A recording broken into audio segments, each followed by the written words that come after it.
So in this segment, we finally are going to have the debate that so many people have been waiting, and I'm calling it a debate. Nobody else is, but I am because I think it's fun. And so here's the deal. You guys know who've been watching this channel that Heathendog he loves the Shifter, thinks everybody should. Oh, wait, that's backward. He thinks the Shifter's horrible. It shouldn't exist, and he's going to go into why, or maybe not that it shouldn't exist, but not as a player character class, at least, so on and so forth. I don't know enough about it other than he hates it. Some other people say it's cool. There are actually some other people that say that they hate it as well. We've had the comments back and forth. I don't know. Well, obviously, Kevin made it, so I'm pretty sure he thinks it's a viable class or something that people should play. And we know Sean's got an opinion or two about when it comes to rifts. So I think it's going to be them two. This is how I'm billing it. Them two against Heathendog, but they're trying to convince me. That's right, me. In the end, is Heathendog right? You know what? Yeah, I think Heathendog's right. The Shifter just isn't that great, and I wouldn't want to play one. Or, sorry, Heathendog, but I find the Shifter to be absolutely fantastic, and I can't wait to be one in my next game. And just prove a point, I'm going to ruin yours. So we'll put him. We'll actually do this. We'll put Heathendog on top here, since he's going to need the mountain position, and we'll let him start with just do it 1 point at a time if you can, and then we can do a back and forth on. We're calling this. I should have like an echoey sound. The Great Shifter Debate. We don't need to do that. All right. First, let's go ahead and share. Oh God, he's got a PowerPoint. Oh, never mind. No, I don't have a PowerPoint. I'm just making sure I can move to the right places to say that no, I'm not making anything up. But this is what we're doing. Devious Dave. I mean, it's in your name. Get out of here. Anyway, there are some caveats to this discussion. I am not going to entertain from anyone any discussion about reaching into other books to rather than the Rifts Ultimate Edition, because I do not believe that a class that is introduced and supposedly complete requires you to spend money on another book to play it correctly. I'm not going to entertain that anywhere in the comments or anywhere in chat. That's just ridiculous. And to be fair, I probably don't have the book anyway. Yeah. I could have gotten it, but yeah. So I sent a list of my main points to Kevin and Sean, gave them time to read it over. Whether they did or not, that's not on me. But this is a truncated list because I didn't want to get into spell minutia and not nonsense like that. That's just can easily be considered pedantic. But the first one is dimensional travel, which is the Shifter's main bread and butter. That's what they're for. That's their shtick. That's their gimmick. Dimensional travel made easy with the E and the Z, just like everything. Now, their first interesting power on dimensional travel here. Let's find it. It's on page 122. Yep. And dimensional travel right here.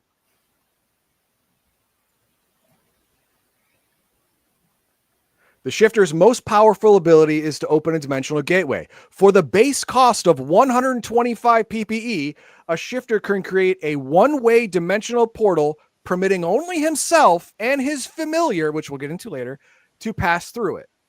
Now, I'm like, okay, cool. Portal on demand.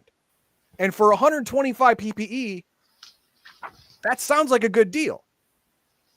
And even though it's one way, it kind of is a good deal. Well, how many PPE would a starting Shifter have? What's that? How many PPE would a starting Shifter have? That's the point I'm getting to. Oh, okay. Normally, to open up a rift, any other class has to spend hundreds or up to 1,000 PPE, which requires a whole bunch of people or be on a nexus during a solar eclipse and stand on one leg or whatever. Right? You're gonna need a whole bunch. 125 is relatively cheap for that. All right. But the thing is, then we go over down here to page 124 and we look at how much PPE he gets. And we see here, once I can scroll, there we go. He starts off with 2d6 times 10 plus 10 plus PE attribute number. 125, which means taking an average roll for PE, which would be 11, he would have to roll. It'd be 7. 11's 3d6. Yeah, 11's 3d6. Yeah, that's what I mean. Yeah, PE is 11. Yeah. He's saying plus PE, and you're saying 2d6 as well. I got you. I'm looking at the die. You're right. Okay, got you. There you go. Stop interrupting, Arbiter. Okay. So 2d6 times 10, you max that out. That's 120, 130, 141. If you max it out. So he can take himself and his pet badger or whatever, bird, snake, whatever he chooses. I don't know. Skunk. One time. One way. There you go. I don't see that as useful. Now wait, but wait. This is one of those things that builds up. True. You can bring other people, but it costs more PPE per person. And now we're already at an almost maximum roll in character creation to just take yourself. And you only gain 2d6 per level of experience. So you're not going to be gaining a whole lot. Rifts is notoriously front-loaded in all of this. So you don't gain a lot of PPE throughout. So you have to roll near maximum PPE at jump to even use this ability. And even if you that's not roll, true. That's not true. You don't know how to play Rift. Hang on. I know what you're going to say, and I'm going to get to that too. To take someone else, you have to be at least 3rd level and be near max rolling on PPE during character creation to take one other person. Now, the other ways to do this are to be at a ley line, a nexus point, or some kind of ritual with a whole bunch of people around you. Mm-hmm. And then you can have the PPE necessary. Yes. The problem with that is, since you can only take you and a literal shop teacher's handful of people with you, the whole ritual thing with a whole bunch of people helping you, probably not going to be something that's going to happen a whole lot. The thing that is going to happen probably is the ley line or nexus point, but you have to be on there. That's not a good argument. That's just assuming what's going to happen in the game setting. That it's fair. I'm saying it's unlikely. And I'm saying it's not necessarily unlikely. No. You're just declaring it unlikely. Yes, exactly. And let's just be honest. Like ley lines and nexus points are everywhere. Yes. A shifter doesn't need anyone else. True. And at midnight, noon, was it dawn, whatever, dusk. PPE levels are higher. PPE levels are higher. And even if he's with his group and they're all allies, they could allow him to draw upon their PPE. Sure. Right. And then which could be enough to, and the PPE from the familiar could be enough to, push over the ledge for the extra. Exactly. And the reason he can't take like an army of people there, Heathendog, there's this thing called game balance. Palladium has none of that. Palladium? No, there's not. Now I know there is. Yeah, there's no game balance in Palladium. Here. Stop it. There is narrative balance here.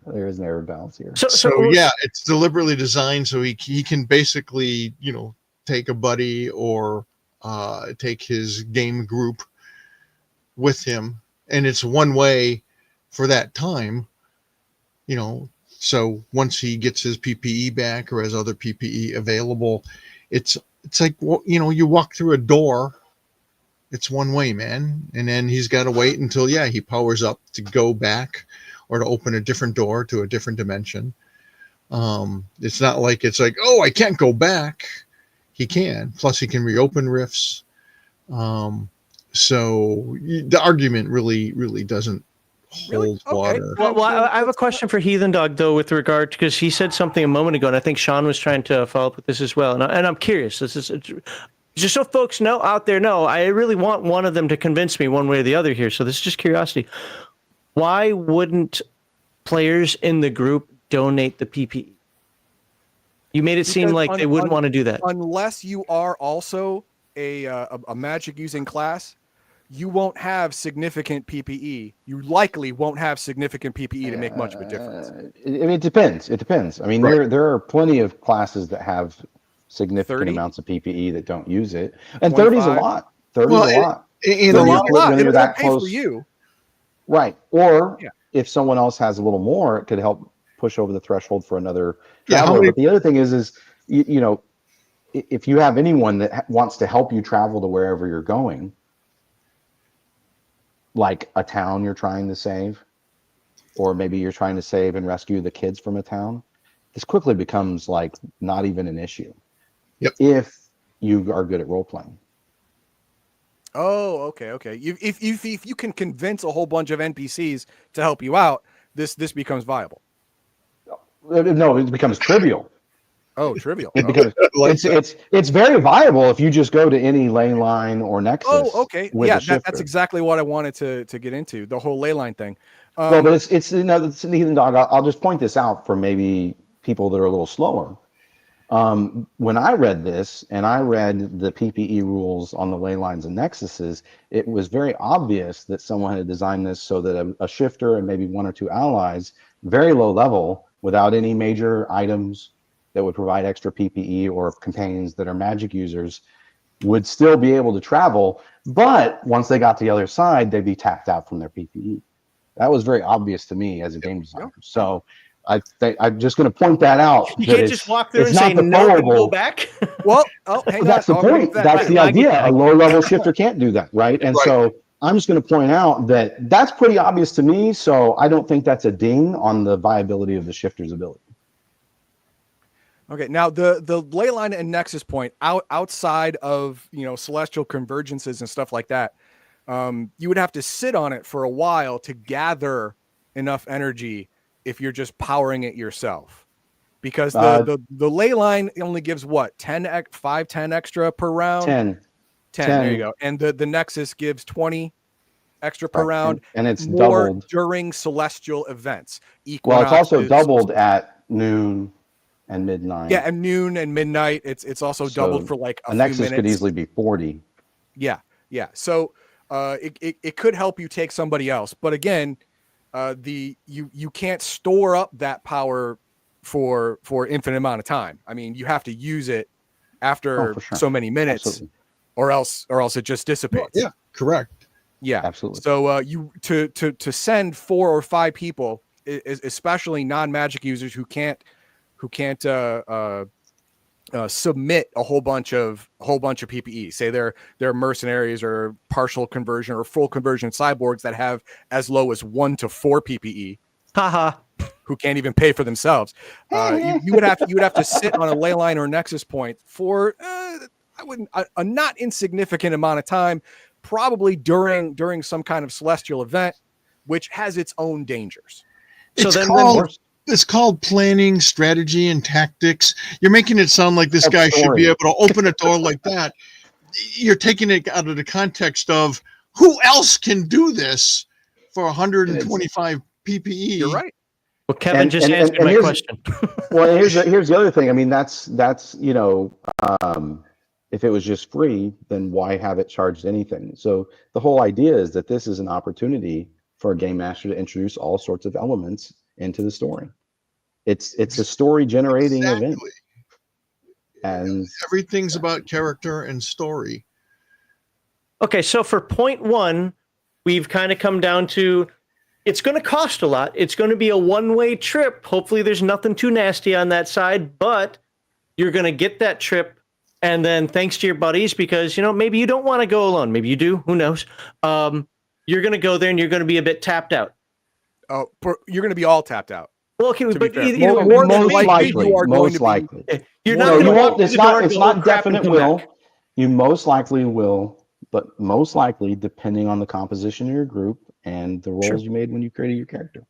Okay, so it's not instantaneous, and there is, we'll call it cooldown. It's just the point is it's not instantaneous, and you, as Kevin said, you have to put a little thought into this. It's not just walking through going, oh crap, this place is on fire. I need to turn around and go back. Nope. There's none of that. Yeah. Well, there's nothing like that. and bear in mind too, we're not just Also a talking. low-level Hey, shifter. I'm teleporting or rifting to a different world. You might be rifting to someplace else on Rift's Earth. There's all kinds of applications. Yeah, there's a whole bunch of other stuff where you can target your home dimension, and depending on your level, you can target specific places in your home dimension or in a dimension you've been to before, and be able to dial it in and get closer. That's cool. I wasn't going to say anything about that. That was just cool. I was like, okay, cool. You know, he knows that dimension. He can aim. All right. Well, make sure nothing happens to the shifter when your group gets. Yeah. You're gonna some other protect him all reality. day. Yeah.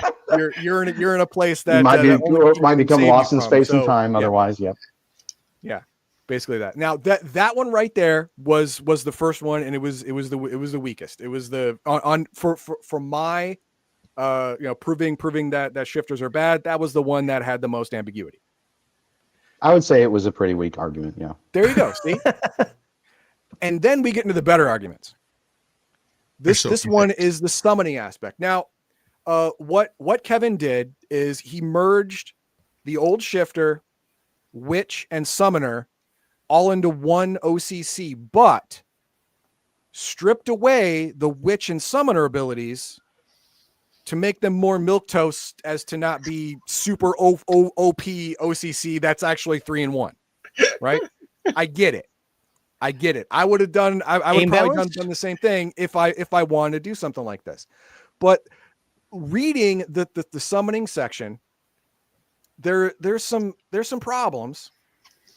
The first one is you give examples of things that the shifter can summon and control. Now that's a good thing, right? I mean, these are the kinds of things that you would summon. Now, giving examples means, it's not necessarily this is the whole list, but this is the flavor or gist of the things you're doing, of the things you're summoning and controlling. And the problem is every single one is evil. Most notably, demons, devils, demonics, gargoyles, broodkill, undead, and here's your this is not an extensive list, other. Of course, every one of those is evil. Now, go ahead. You do ignore the fact that on page 120, it mentions elementals, fairy folk, spirits of light, which are effectively angels, and others. So part of it, I think, part also of list what, that later.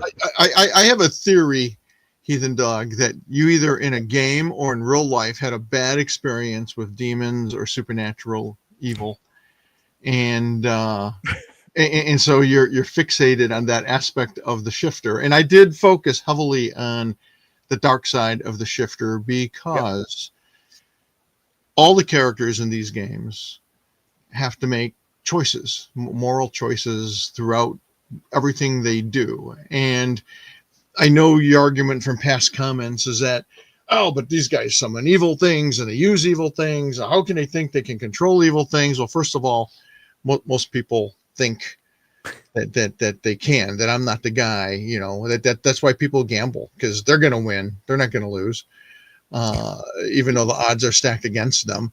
How many times have you won the lottery? Yeah, exactly. That's sort of human nature.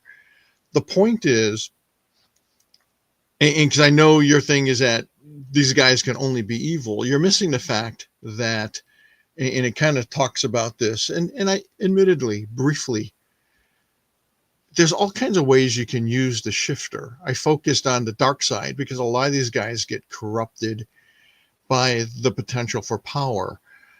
But these guys, and I know you're like, how can you be a good character if, and I'm kind of jumping ahead in your list, if you're a shifter and you use, all these demonic, evil, dark forces. The point is you don't have to. You could be a shifter and combat these things. Like if you look at their list of spells, they've got things like constrain beings, like such as entities and ghosts.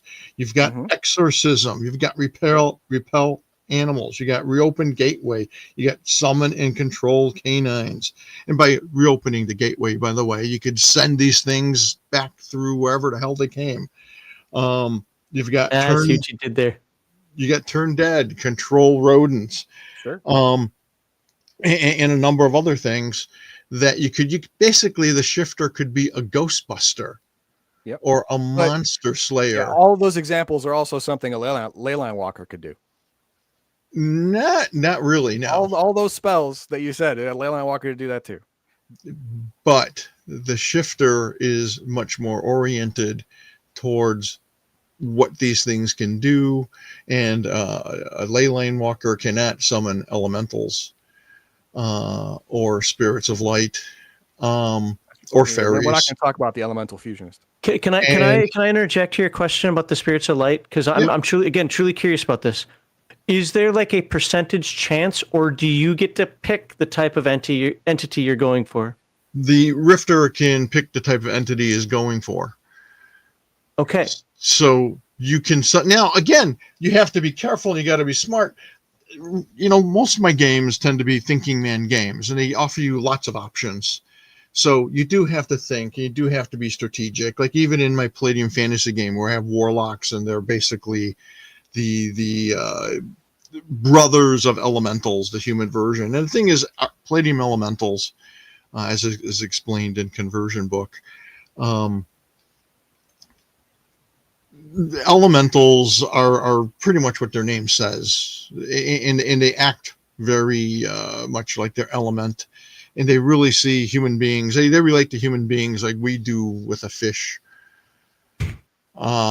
You know, which. So, for example, one of my players summoned an elemental and just a fire elemental and said, "Get that guy and bring him back to me." And so it chases him, and the guy runs into a saloon that's made of wood, and the elemental just crashes right through, and the next thing you know, the whole fucking town's on fire, and the heroes are going, "What have we done?"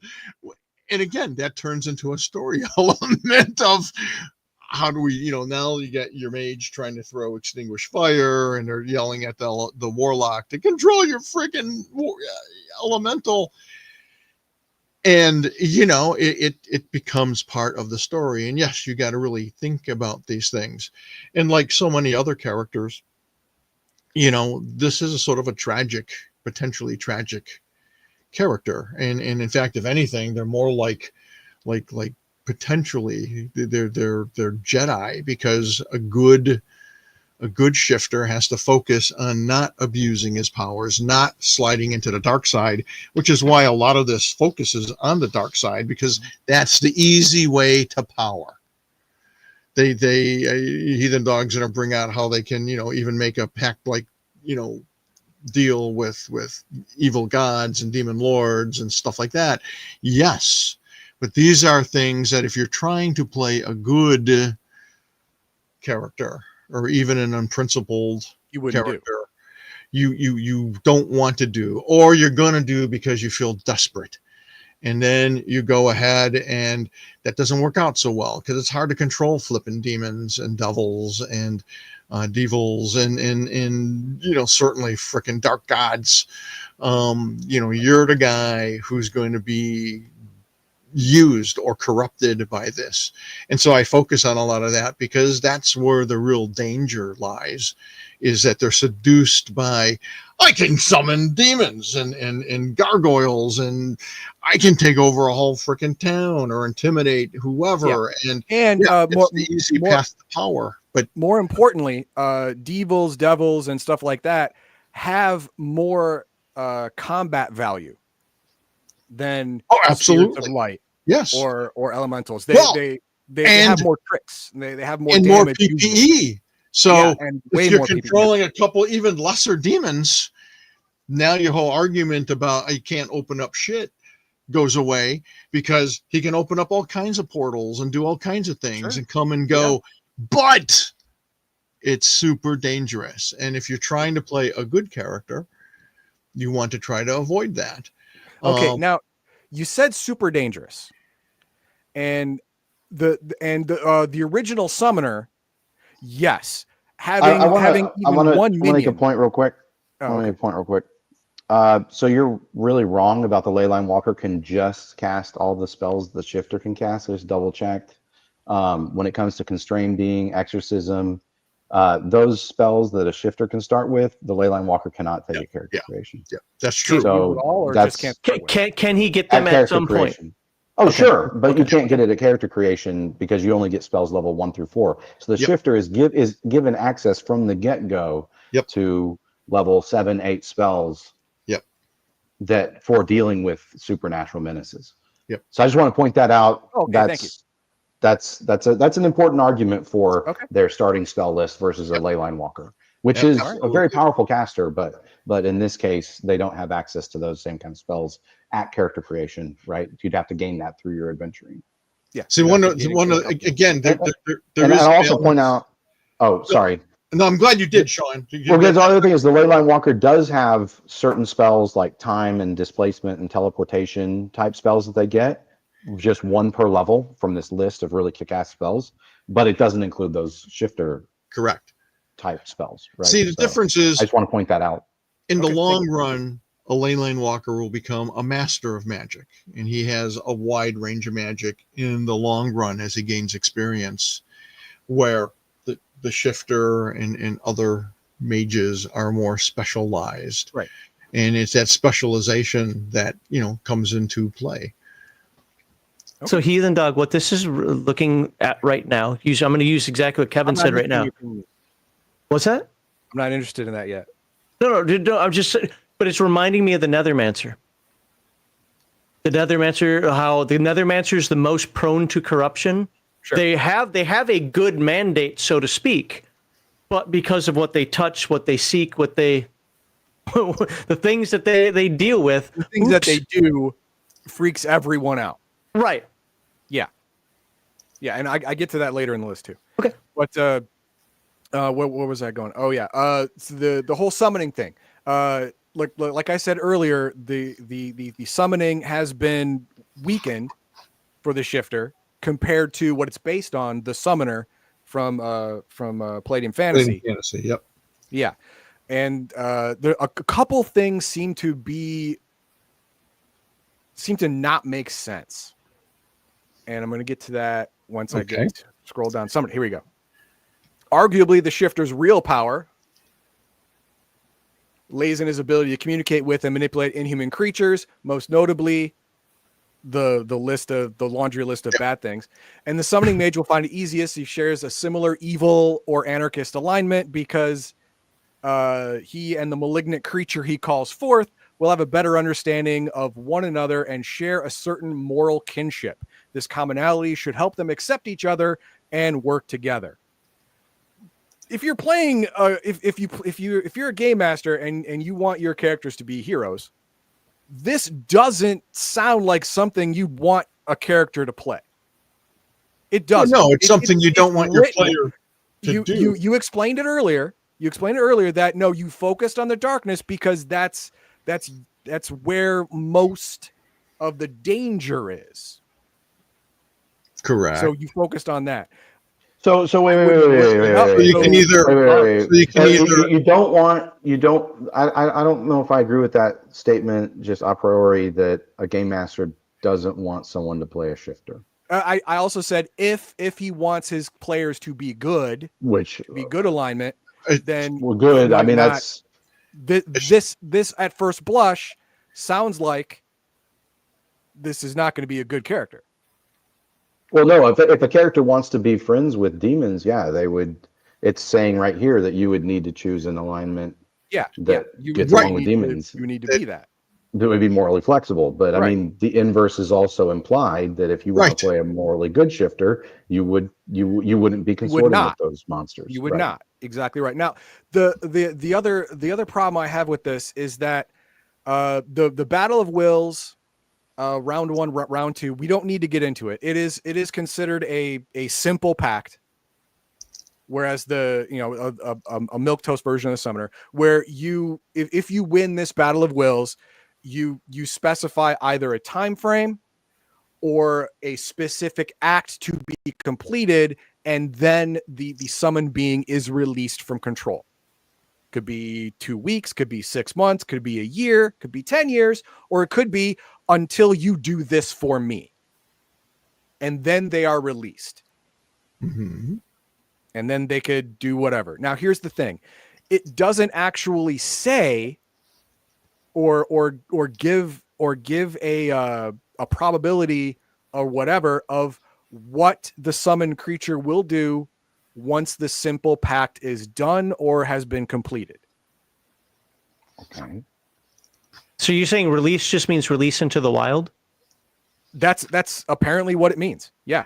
Well, it According can, to the and layout. that's the point. Is on Rift's Earth, these things are all over the place, and are shifters responsible for them? Some of them, absolutely. Especially evil and anarchist ones who don't give a crap about what happens to anyone else. That is correct. They don't give a crap. At the same time, every shifter comes with constrained being, exorcism, That's and turn true. dead. Yeah. And he can open up that is a true. portal. So, and again, that's where the plane comes in. He can open up. It's not A built into conscientious- the pact itself, but the Right. shifter themselves are already experts at dealing with those kind of problems. Yes. exactly. A conscientious shifter, when the pack is either going to be completed or as it is completed, if he believes he has an ornery subject, will then use constrained being, open up a portal, kick it through, get it the hell out, clean up his mess, basically. Well, or it doesn't even have to be a shifter that's dealing with evil. So a shifter could make make one of these pacts with an elemental or a being of light or something else, and then do the moral thing and return it to its home plane of existence. Right. So that doesn't necessarily have to be this evil bent to it. Right. But it's not written what the summoned being will likely do or possibly do, unless the shifter is trying to summon too many things and he gets psychically overloaded. There is a chart for that. Right. And it's not great. It's a bad chart. I can't read that Heathendog. Does it say in there, hey, when the shifter's done with this thing, he sends it back to his home plane if he wants to? No, it does not. Okay. It does not. A simple pact to apply, otherwise victim is a big bad source, blah, blah, blah. No, it just says the shifter, if you win the Battle of Wills, then it is bound to you for however long you say, or to do a specific task. And then it is no longer bound. That's it. Contexting that if you're an evil or an anarchist shifter, you won't care. Exactly. You won't care. You won't care. But if you aren't, and you're a more principled shifter, you already have the tools because you already brought this to a rift in the first place. Yes. Correct. You already have the tools to reopen the rift. Right. Yeah. You have the ability to send it home. The problem is, if you chose poorly, or if you chose a combat model summon because you were really pushed against the wall, and you needed that demon or devil, sure, for maybe the special abilities it has were perfect for this specific task, and now you have to send it back. Now, if you're not evil, it might want to, rip out your insides for making it. Sounds like a good story. Yeah, it does sound like a good story. The problem is that you've just dragged your party into a fight they didn't ask for. Yeah, this is something that Heathendog and I have a difference on, but he is adamant about this. We talk about other character classes as well. This is something that you say that the other. I'm sorry. Go ahead, Max. Just to finish up, just like he's going to see this as a much bigger issue than me. I understand where he's coming from, but yeah, basically it's not fair to the other players that they just got beat up in a fight or whatever's going on, and now they have to fight your thing too. I get the idea. Well, but there's also the assumption that the other players didn't want you to summon it. Maybe they helped you summon it. Exactly. I mean, That's assuming the player isn't working look, as a member maybe of the whole that town team. helped you summon some greater earth elemental or something more evil. Who knows, right? Who knows, whatever the story is, right? It could be all kinds of things. It could be some powerful being of light that doesn't really understand all the squishy things around it, right? Or some brutal nature spirit. Yeah, but you know that assumption that no one else wanted it to be there Is a false is one. a false ground assumption, Is and just as therefore, false as, like as trying to propagate that they all wanted him there. It's just as no, false. I didn't say Every- that. I didn't most- say that. So you're the one that made the blanket always this statement. I'm saying it's not always that, and it Mhm. depends on the story and the circumstances. And so my point is that it's nuanced. It could have nuance, and you just framing it as it's inherently negative. It's not inherently negative. Right. It can be negative. It can be positive. It can be tricky, right? But it's not inherently negative. Yep. No, it is. Most playing groups Now, that I've gamed with, they work as a team. They talk about this and they say, "Hey, could you summon X?" Or he says, "I could summon this." And then they say, "Well, what's the downside of that?" And he tells them, and they're like, "Well, shit. Either we have to be prepared for things to go wrong and kill this son of a, that comes through a rift that you summoned, or or be prepared to send it home or whatever. don't right? do it, or be prepared, and again, there's usually another mage in a group. There's usually characters who can handle all the whatever, and they're going to think they're prepared. They're going to plan. It's just most groups that I've ever played with do work as a team. Sure. And do consult before I'll just conjure some freaking thing up. Like even the example of and sometimes things go awry. So going back to my example, the guy who summoned up a fire elemental. They weren't thinking about how different it was. It was like the first time he summoned an elemental, and half the freaking town burns down. And of course, now they're running around. The player group is running and trying to rescue people and put out the fires.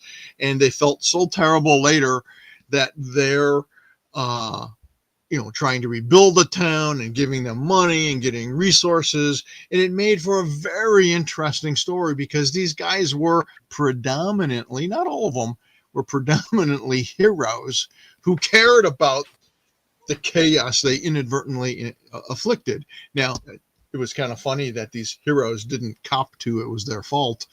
The town assumed, the bad guy must have done this. And they kind of let them think that while they, tried to fix everything up and repair things. And it created a really interesting long-term dynamic of friendship and a relationship with the people of this town. Okay. And it came out of what the hell happened? What did we do? Oh my God. And of course, when the warlock caught up with the elemental, he immediately, brother, you must leave now. And elementals never want to stick around. So it's gone. And yeah, when you're dealing with demonic creatures, they're happy to be on Rift's Earth. Or any human any other dimension because they're immortal and they can kill a whole bunch of people and feel good about That's it. the second time Kevin took my question away from me. Thanks, Kevin. Okay. Now I'm seeing a pattern in the rebuttals story. Makes a great story. You're both doing that a lot. It's a storytelling game. And you're right. The problem is you're right, but you're also not taking into account that in the moment, the other players, they don't really care about the story in the moment that this is happening. That's bullshit. They're just looking at the shifter going, dude, what the hell? That's bullshit. And you're assuming again that they aren't working with the shifter to do that stuff, right? So again, you're ignoring that whole, like, look, would a scrupulous or principled shifter summon a demon without talking to their companions that could potentially put everyone in danger? Could he? I don't know if they could actually. If you go read through the alignments, yeah, he definitely can. No, they couldn't endanger innocence that easily. I don't think. So, no. You could do your mental gymnastics and say, no, it's under my control and I'll handle it. No good people are going to die.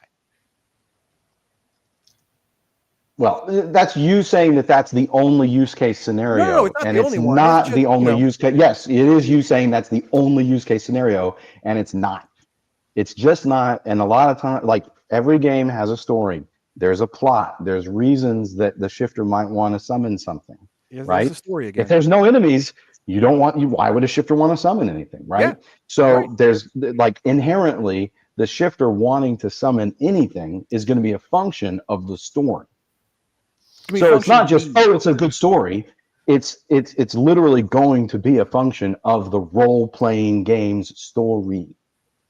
Okay, yeah, So you're so really pushing Kevin, the story thing. I'm gonna move beyond that. well hold Well, hold no, on, no, no, no, I no, got no, no, I no, got no, a no, follow no, up no. here. Can we agree that every role-playing game has a narrative plot line? Yes. Yes. So this summoning will happen within the frameworks and context and threats of that narrative plot line. Sure. Right. So it's not you keep acting like it just will come out of nowhere where the No, no, shifter no, will no, just pull no, no, some no. demon out of his I'm butt fighting. I'm without fighting anyone else knowing it's the happening, fact that you're and it can saying, "Oh, happen well, it's okay instantly. because it makes for a good story." No, that No, doesn't make it I okay. didn't say that was a blanket statement. I just say that it could lead to good It story. could be. Yeah. You're right, but that has no bearing on any of this. Actually, it does. It's a role playing No, game. not Everything, really. the development of story is the point of the entire game. Oh my God, So man, Well, you're really reaching hard let for me this jump one. in this follow up no, because I'm not reaching at all. You're the one that's making blanket statements of it's always bad. It's always in this negative context. And I Okay. just don't think that that ability is always used in a negative context or Yes, a gun is unilaterally by not the shifter. always used in a murder. Well, then don't say it is every time. Because you No. keep saying blanket every time statements, all statements. All right. let me Matt, come follow up on, here man. You because do. It's a poor argument. All right. Let's grant the Heathendog thing for a moment because I see where he's coming from on this, and you're in a group. I'm playing with the group. Let's say I'm the shifter, and this thing happens. We just got done. Just to make the story easy, we kill the big bad at the end.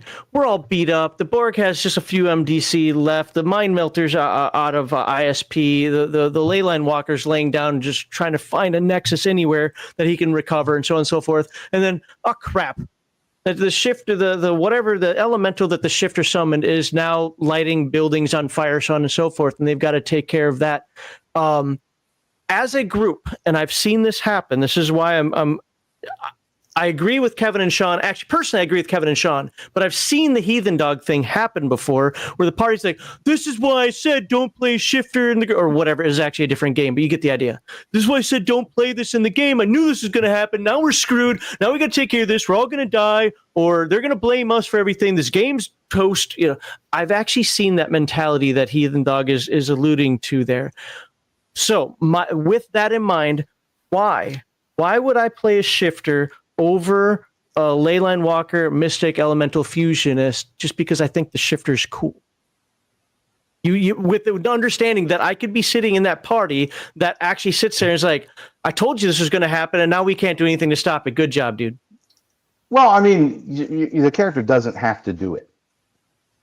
I mean, I think the shifter can do all kinds of things, Yeah. right? So, like number one ability, shifting, dimensional travel, right? So, I think a lot of this comes down to whether, I mean, this doesn't just happen with a shifter. There's plenty of times when the repercussions of the rogues or the bards' actions, especially, come back around to bite everybody in the ass, right? Or it could be a vampire, it could be a necromancer, it could be all kinds of characters, right? Mind Bleeder, Mind Melter, okay, when they finally get found out, okay? So the repercussions of a character's actions can come back to bite the whole group. That happens.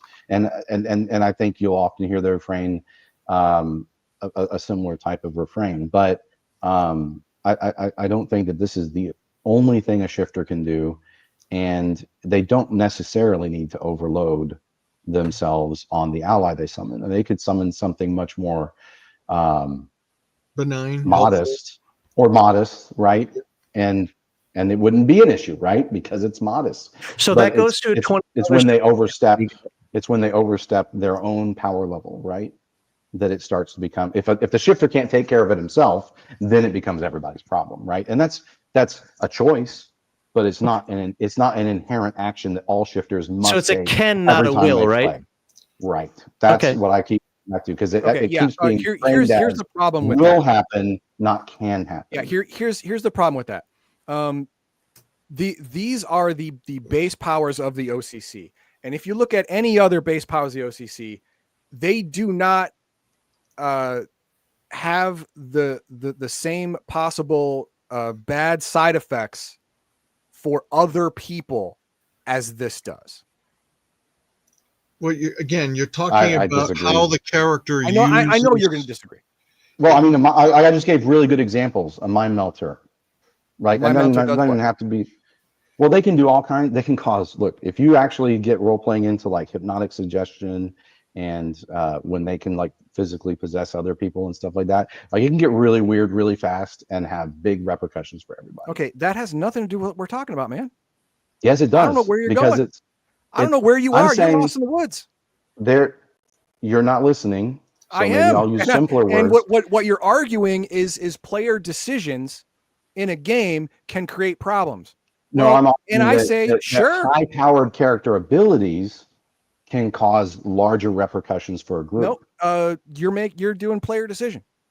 No, I'm talking about specific abilities that class has. You just said there was no other character that had abilities that could have ramifications. No, like this. And Sean's I pointing out. specifically said I'm- OCC abilities, not specific.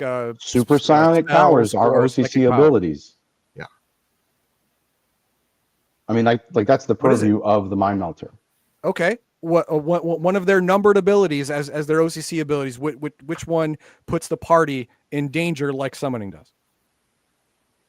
I just gave you the example. You're not listening. Okay, do it again. I must not have heard it. No, I don't. All right. I don't think Okay. there's any point in having to repeat myself. Oh, okay. If you're not actually All right. listening, it's okay. That's We'll fine. just move on. Okay, we'll move on. Well, and again, it's okay, a now- matter of. It is a matter of character choices. That the shifter doesn't have to summon anything. It's one of his abilities, and So- for those who are into So the power way and stuff to who are fix it is evil- not to do it. Pardon me. So the answer is don't use the power. No, it's not inherently broken. Well, this leads to a $20 Rumble rant that I got over here. Maybe this will clear things up. Sure. So Law Dog over, thank you for the $20, Law Dog. He says, Shifter is viable. In the weekly Rifts game I run, one of the PCs is a principled shifter who only deals with good creatures. He is I cannot read that. It's holy man surrounded by angel companions. And Exactly. that is Only the man only- surrounded by How angel. you use the ability. You don't have to use it Exactly. dangerously. you have to restrict yourself to not put everyone else in danger at some point. Just like any Yeah. other character. How is this any different than playing a thief? No, an this assassin, because I'm comparing it juicer. to other numbered OCC abilities. Well, I mean, not all Not player significant choices abilities are or numbered psychic abilities. powers I or mean, magic spells. I'm then trying to keep it apples to infantile. apples. These are all and Sean options keeps within the throwing game. oranges in here. I don't know. I don't know why you're No. doing that. The other abilities, whether they're a numbered class ability or a standard spell or psychic man. power that someone can All right. start with, We are not. those are gonna do all this inherent conversation. OCC abilities. I'm speaking those are all English and you're inherent- speaking Swahili. No, those are inherent OCC. Kevin, wouldn't you agree? Is a supersonic power not an inherent character ability? Yes. No, it is not. Because So- not so- every single mind melter has that specific supersonic power. But every mind melter is going to have that numbered ability. But they can all use their whatever ability it is for good or evil. And yes, summoner or shifters can be very dangerous if they are evil because of the things they can summon. Just like a good shifter can summon good things, whether it's an angel, like what's his name said. Same thing. Jeremy, our operation manager, when I told him what this discussion was going to be, his reaction was, "What? My favorite character is the shifter." and he's not evil, so you can play it that way. This is laid out in part so you can have a bad guy shifter if you wanted one. It's also the example of, like I said, the corruption that could potentially happen. And it's about, I mean, So let me ask you a question. Can a burster accidentally burn down a town? Ooh, I don't know. I don't know if they can. Yeah, they burn down can. a town. I don't Sure. think so. Because their numbered abilities also absorb flame. So Well, they'd be able what to if they're stop it if fighting they a made a monster and a mistake. flame starts to grow? yeah, and it gets out of control. Just like a shifter summons something and then it gets out of their control. Right. It's the same thing, man. It No, is. I don't agree. No. And the thing is, It's a numbered ability that can get out of control. Kevin, no, that's not. Again, you're throwing oranges in the apple cart. No, Stop doing that. no, it's the exact same thing. Kevin just said, shifters can become evil and corrupt over time. But in his write-up, it says typically shifters start out as unprincipled or anarchist, Yeah, but can be any alignment. But Let's talk about the typical on Rift's Earth, not typical player character. Okay. Right. Oh, all right. See, I made that mistake because it's in the write-up for the OCC. So Well, you always have to remember the write-ups for the OCCs are there both to create villains and heroes. So I'm gonna actually take Heathendog's side on this one, only for the aspect that when I read a rule like this in a book, I try to be the guy that's typical. I don't like playing against type. That's just a personal preference of mine. Sure. So when I read this, I would be like, oh man, I need to be unprincipled or anarchist. Well, I could probably do unprincipled because I hate the anarchist alignment personally. I think you wrote it well. I just don't like playing that type of alignment. So I would take it that way as well, that you're kind of dictating to the players, this is how you should, not have to, but should play the shifter. So I kind of see Heathendog's point with that one. Just like most thieves, and assassons are also evil. Yeah, most thieves steal things. Most assassins kill people. That's what they do. In every and that's a character in your playing group, and he can do things. You just said it. They kill people. Well, he kills the wrong guy, and all of a sudden your whole group is in trouble.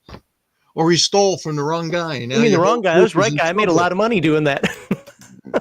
And you keep poo-pooing the story element, but these are characters. These are important story elements. Maybe you have to turn against the guy who's a member of your group. That can happen. Maybe it's a story of redemption. I mean, it's no different than a character like Raven in the Teen Titans. It's no different than Sam and Dean in the Supernatural. I mean, they took some pretty dark moves that really made things and dated some pretty dark women. Yes, they made some bad choices, and the only reason they lived is because they had plot armor. Now, I'm going to speak for Heathendog for a moment. He can yell at me for doing this if he thinks I'm wrong. But I think Heathendog just said it a moment ago, too. Heathendog wouldn't have made those same choices. And generally speaking, in a game, he would be mad at a player who made those similar choices. Yes. And the player group is going to respond accordingly. You got a player who keeps screwing the group over. You're going to kill him. Well, or we kick that player out if he just won't stop. Yeah. Right, exactly. If it's the player, as opposed to the character, right? And this is a kind of character that can potentially lean into a dark side. Either they can be created that way, or when push comes to shove, they go back to the old ways or they pursue power, right? So that is, something that's there. It's kind of like Kevin and I were talking about this, and it reminds me of with Jeremy, and I played a whole bunch of the different Star Wars RPGs, right? And so I think it was the D21 where depending on the actions you took, you could start gaining dark side points, and if it got bad enough, your character was turned over to the GM. So and why would you do that? Why would you use the Force in a way that is oppressive or violent or whatever? It's for all these great reasons, right? And does that mean that no one should play a Jedi because they always have the potential to go to the dark side, like Anakin did? So that's the question we're asking. And I'm and answering it so the with argument I'm Jedi making don't is that typically do that. right. And so my argument is just that this character is similarly nuanced. It's not just Exactly. default evil, default bad, default betraying the whole group. No, That's just the argument I'm making, is that, yes, I think there is a lot of potential for all kinds of bad stuff. For the purposes of time here, what is the next point that we've got? The next point is the where is it? The link to the supernatural, the witch's ability. Now, this one is optional, and I understand why. If I were to allow a shifter in my campaign, I would never allow this. But which is fine. Yeah, which is fine because it says optional. It's great. But because it's in there, and if you're doing a rules as written thing, it is there. So we're going to talk about it. I have a question then, real quick. Okay. You say you wouldn't allow it at all. So you wouldn't let them attune to a warrior god or a nature deity? No. So and why? Because it's optional. And so I would say no. Because it's optional? Well, what's the reason for not accepting the option? Oh, because I personally, as a game master, I don't like the power, and I wouldn't want players to have it. That's what. So you wouldn't want someone to play a druid or a priest? You wouldn't want them to play a druid or a priest? Well, I don't like druids particularly, but I don't disallow them. I'm just asking because like the comment that Max posted earlier, the shifter was built around being connected to gods of light, right? I could see, obviously if you see the choices in here, there's nature and other, spirits and deities or warrior gods from like Norse or Celtic or whatever. And you know what? If they could choose, I might give that a pass, but they can't. They can. No. And I'm going to prove, it says shifters choosing to form a link with a god of darkness. Page 125. No. They would never choose. A good shifter would never choose to form a link with a god of darkness or a demon lord. No. But who they make their pact with is their choice. Yes, but the person on the other side of that micro rift is going to lie. And here's the thing. It does talk about that. No. I get it. I get it. It's a story element that the player now has to wrestle with to not go down the dark path when he finds out, gee, I'm connected to something worse than I thought I was connected to. The supernatural being is usually a demon lord, god, or alien intelligence. Now, 2 out of those 3 are automatically bad. Demon lord and alien intelligence, that's going to wreck your life. God, could be a good guy, could be a bad guy. You don't know. But you have to make the decision after conversing with them for a period of time. Now, the problem with that is you can't prove who you're talking to on the other side. It's not a video call.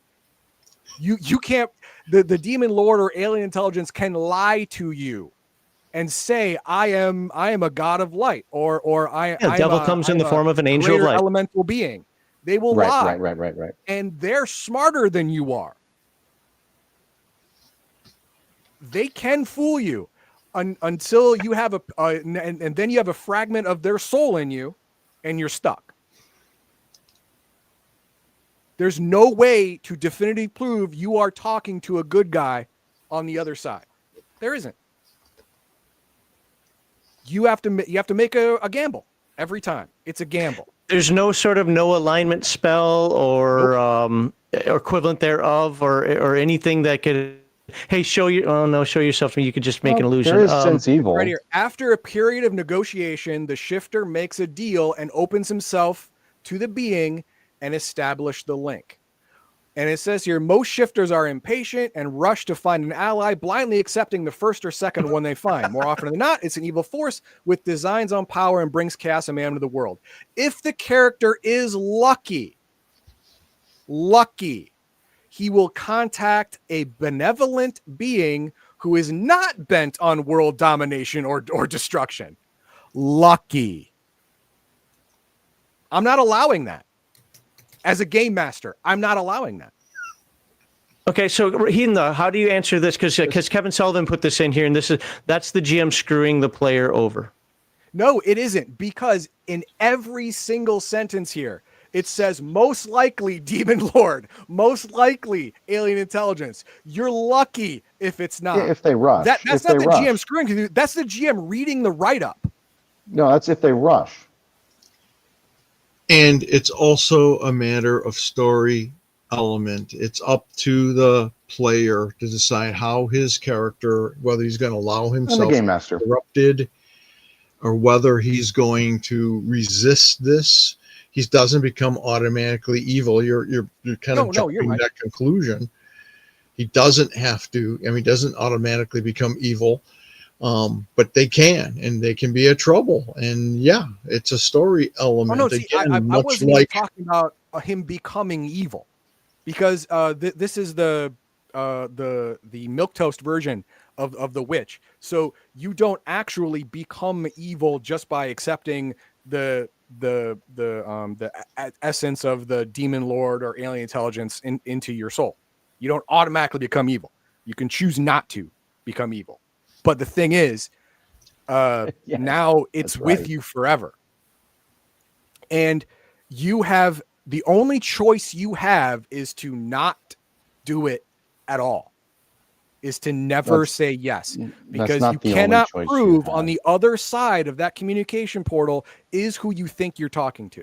The only 100% safe option you have. It's not like the only abstinence. choice you have. It's the only 100% safe contraception is abstinence. Right. But it's not the only choice. Have you ever read Spawn? Yes. So where did Spawn get his power from? Oh, he made a deal. Okay, and who was he fighting the entire comic series? What? I can't pronounce that. Yep. Who gave him his power? Yeah, he was fighting the same entity that gave him the thing that he got his power, but that was now consuming his life, and he was a loner. He was, Lobo at that point. He didn't work with a group, so he wasn't screwing anyone else over, and he didn't have to convince people he was good or bad, because you look at him and he's evil. Spawn helped and hurt lots of people. I mean, it's a very. I wouldn't call him a good guy. Untrue. Oh no, he's an anti-hero. Oh no, he's a complete monster. Sure, but, absolutely an anti-hero. But the problem with this power is the way that it's written is that you will never be sure that the being you're talking to is actually the being you're talking to. There is no confirmation before you say yes. And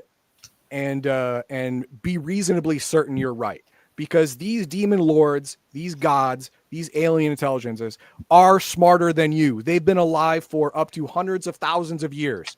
They've seen people like you come and go. You are not going to fool them, and they are most likely going to fool you.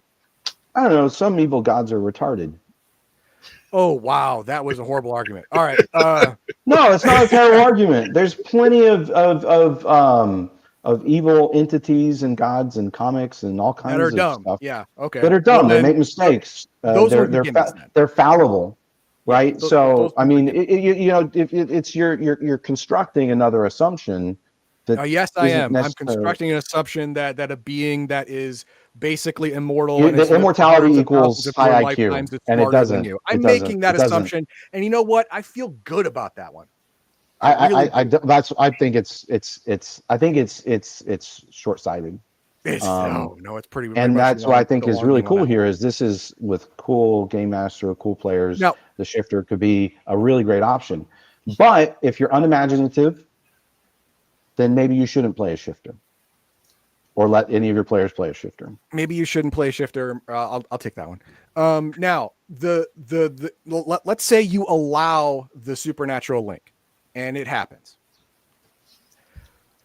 and you come up with anything other than a hard 7, and it's a bad guy.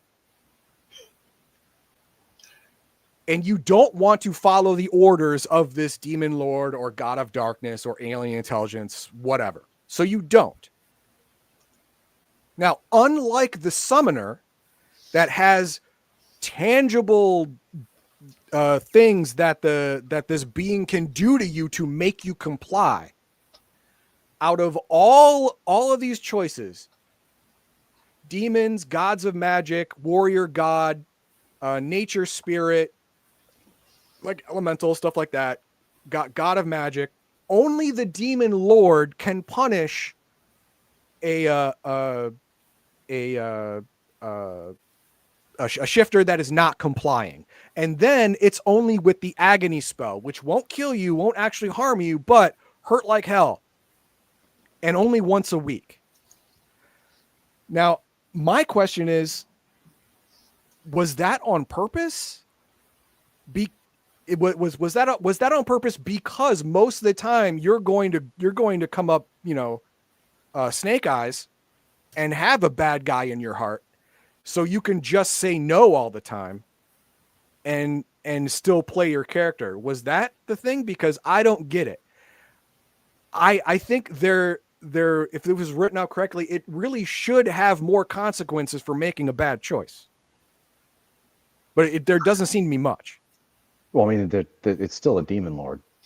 Yeah, it's a demon lord attached to your soul. I mean, that's objectively bad. No. But I'm just saying, like, besides the agony power, it's a whole demon lord that's paying attention. Yeah, it's a whole demon lord that knows where you are at all times, can spy on you whenever he wants, and can send all of his minions at you. I'm not saying it's a good time. I'm not saying you're fine or anything like that. Okay, I'm just pointing out there are other repercussions there.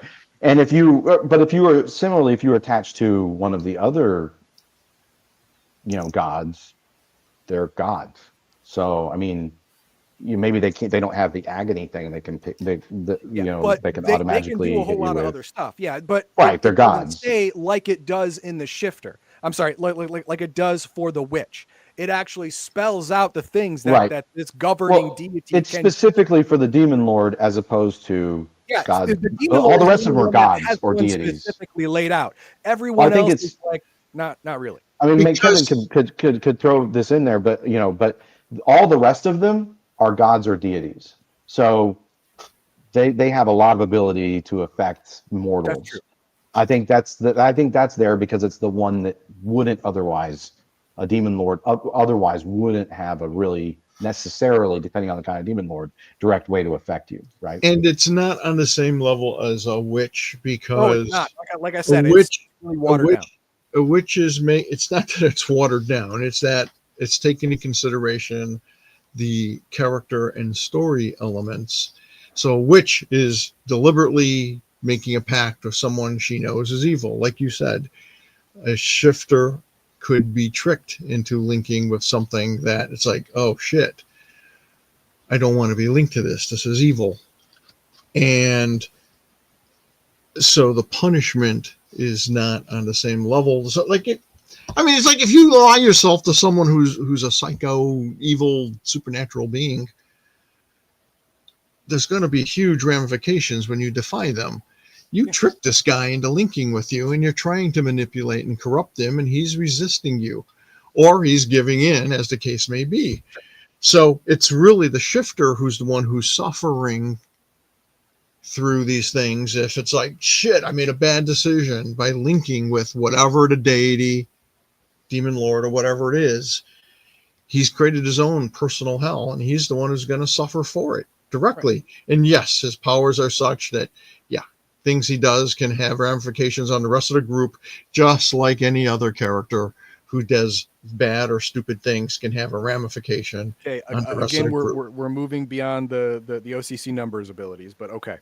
Now, the another problem I have is that the witch can make a choice in the kind of pact that he or she comes in. An infinite, all life pact, or just for 10 years, 5 years, 20 years, something like that. The witch can choose, and at the end of that time, the witch loses all benefits from the supernatural being, but also is no longer bound to it. But the shifter does not have that choice. It doesn't say anything in there about a time limit. It seems to be forever. Yeah, that's one. I think that's a valid question. Is Kevin, did you intend for a shifter to be able to decouple from a pact? Because it's not. I don't see it in there Well, either. first of all, you guys keep saying it's a pact, and it's really not. Or the link to the supernatural. Sorry. Yeah, the link. Sorry, the supernatural link. It's a bad decision if he does it, and he does it poorly. If he rushes But into it, is it permanent? it doesn't say that it's not. I just did. Yeah, So- well, that's the question. No, so- That's literally the question let me here. jump Is, in on this one. Again, this is the thing: is you don't have to use the powers for evil. That's the whole point. Is that this character has to be careful. This character could become your tragic hero, your anti-hero, your villain. He's got options, and he's got to be careful. And it's called storytelling and character. I always liked characters that had tragic flaws. Again, it's not like it's unprecedented. We saw it in Supernatural. We see it with Raven. We see it with the Phoenix. And yeah, does it come to a point where maybe the rest of your group has to destroy you? Yes. Maybe. It's part of the story element, and it's how the player chooses to play that character and those things. If he really wants to be good, he can, try to, avoid being corrupted. He can do all kinds of things to be, and there's also, is there ways out of it? Could he contact some powerful mage or some god or whatever? If that's part of the story and where things go, maybe that's up to the game master. Okay, decide. but as written, there doesn't seem to be a time limit. No, there's no time limit. Right. Okay. This guy can screw himself if he rushes into things. Okay. If he rushes, if he's in a rush for power, that's the codicil. Yep. And a player doesn't have to be into that. Okay, so look, can I flip the script on that for just a second here, though? So, Sure. I haven't played a shifter. Closest thing that I've come to that is I played a 5th edition warlock. Okay. The quick version of the story. The quick version of the story, basically he's bound to it. It's kind of the same thing. He's linked to a demon or other power, some entity, some power. Yeah. So since you've been watching Supernatural, we'll use the Crossroad Demon as the example. Basically, I made a deal with the Crossroad Demon in order to save a life. And that Crossroad Demon went, ha, ha, ha, guess what? Now you serve me now because I gave you these powers. My character's intent was to get rid of that. He did not want to be a warlock anymore. Was that kind of the intent by being vague about the idea that Link could or could not be permanent? Was to have a character do something like that? Yeah, absolutely.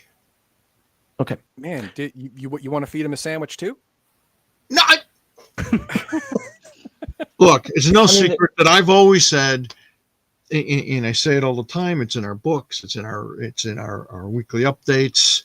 You're only limited by your imagination. You find yourself in a situation you don't like. How can you get out of it? That's what's called role fucking playing.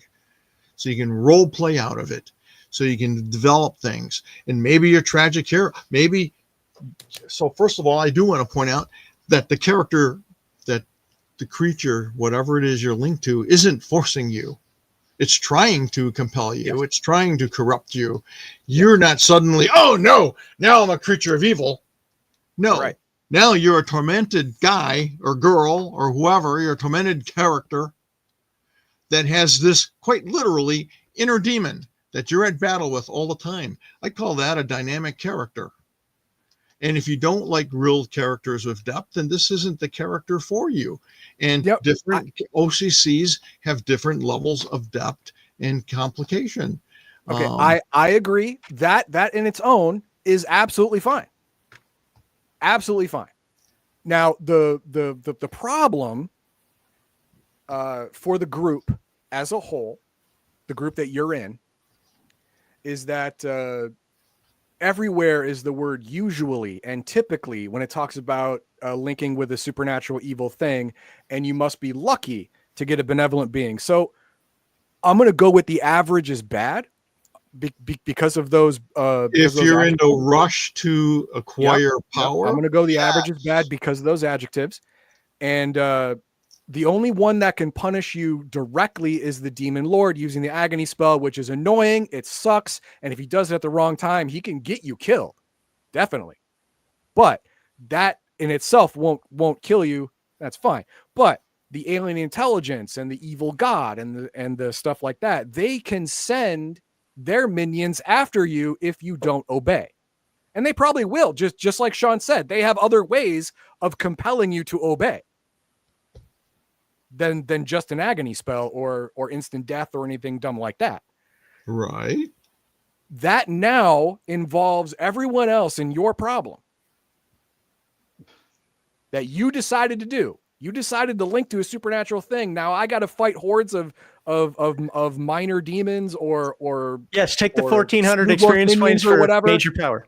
If you're a good character, and if that is the case, you can either sacrifice yourself and let these things kill you. You can leave the group and go on a run. Yeah. Does this perhaps take you out of the player group and you need to roll up a different character if you want to stay with the group?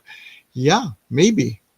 It happens. I will also throw in here you have to perform a number of tasks for the being. And and it doesn't, I don't know if it says it explicitly, but and I don't know if it says it explicitly, but it seems to me that it's, unless it's, that's a way you can also judge what you're working with, even if it's trying to trick you, right? I mean, I'm sure there's going to be clues. I mean, it says here, right. And so that's the whole point. Is it is about a story and a character. They're not in a vacuum. You aren't assumed to have done this when your character when play starts, right? That's pretty obvious to me, at least. I mean, I guess a shifter could say, "Oh, hey, game master, can I just do this?" Blah blah. I think that could happen, but the way it's written, it seems like it's something that's usually done as a part of the campaign. That means that you might be consulting with your allies when you're doing this, right? They might help you. You might need their help to accomplish the different tasks. Right? If it's not just, go take a sandwich to the guy down the road, right? So I'm just saying that that there could be a lot more involvement of the rest of the group on the front end as well. It doesn't have to just be, suddenly it's a negative thing for everybody else and they didn't know it was ever going to happen and they were never a part of it. Does that make sense? That's all I'm saying, is that it should be part of the group story. Similar to a paladin. There's a story again. Well, yeah. It is a story. I know what you're trying to do. Okay. No. I'm just saying that it will if it's actions that players take in the game, then it's part of the game shared with the other players. I think it's not in some hermetically sealed separate thing from everyone else. Is my whole point, is that it's not just like suddenly boom the grenade goes off that no one knew was there. It's that it's part of the whole group's experience. Actually, a shifter can do this whole process and no one can know. No one has to know. He doesn't have to tell anybody. Yeah, but it could happen, but I'm just saying that if they're going to accomplish the tasks, that becomes more difficult without involving the other players, at least at some level. Yes. And it comes down to the players. Yourself to the supernatural doesn't require anyone else but you and the most likely alien intelligence or demon lord that you're connecting to. And it's pretty secret. But if you need to accomplish significant tasks, it most likely is going to involve the group. I don't know what that statement has to do with what I said. It has everything to do with what you said. I don't get it. You're saying that it's something that the shifter can do on their own without anyone else knowing. Yeah. But if they need to accomplish tasks, then the other players are going to get a clue. Right. Are most likely going to know, or they'll be like, why does the shifter keep saying we need to go to this town instead? Oh, I get it now. Okay, no, these tasks you're talking about right here to prove that you're worthy of this being. Yes, it's right here. Most times the shifter must perform one or two tasks for his newfound patron to cement the deal. This can be anything from sacrificing a life to recruiting new members for the being to establish additional links and stronger ties to the world. Can be anything. Now, the shifter doesn't have to say why he's doing these things. No, I didn't say he Or had even to. let the group know. Again, super secret. How does that hurt the group? It's No, hurting. this is the thing. This is the thing. He can do all of these things and never tell the group that it happened until he decides to say no to the deity he made a pact with, and then he sends punishment shock troops. Could. My Exactly. point is there's probably going to be telltale signs, if not outright communication. Like if you Maybe. recruit characters to a cause, that's gonna be pretty obvious. But it really does get into. I mean, look, other characters need to go on all types of Pilgrimages or pilgrimages whatever or spirit their stuff, journeys, or seek creating a out an keep, artifact for their stuff like that. god, or all that kind of stuff, sure. right? The priests, right? So my point is just that, yes, if you wanted to work really hard to try and keep it quiet and communicated just with the game master on the side, you might be able to hide it. Yeah. But most of the time, I think there's going to be at least telltale signs. If not, and that's if the player is trying to deceive the whole group, right? And Which comes back to Kevin saying you could really quickly be in a position where your character is no longer part of the adventuring party, or has to make a self-sacrifice. Otherwise, if you're playing a more principled type character, again, there would probably be more communication and honesty and involvement of other players. So I just want to point out that, again, my point isn't that the player can't do something negative or hidden. It's that there is a continuum, and it's not only the one way. They shouldn't. If you are a good alignment, you shouldn't keep something like this secret. Right. You should involve your friends in this decision. Yeah, maybe like if there's a mystic, hey, maybe you help me figure out if this is a trustworthy patron to link with. I mean, there's like literally can be really cool in the game. So I'm just saying I agree. There could be negatives, but it's a spectrum, and it could be really cool. Yep. The problem is that the link lasts forever, and you're most likely going to get someone evil on the other side. If you rush to Yeah, power. I think that's pretty clear No. what the intent was. That was the intent. That's not how it's written. It says rush in there somewhere. I don't know if it's in this Yeah, paragraph. it does. It does. It says It's very clear what Kevin wrote. It says more often than not, it's an evil force with designs on mayhem. If the character is lucky, he will contact a benevolent being. And then it goes on. If they rush blindly into it, Then more often than it's not. Right. So a good shifter is going to have to go through a few, right? Right. And if they meet a god, they can say, hey, you're a good god.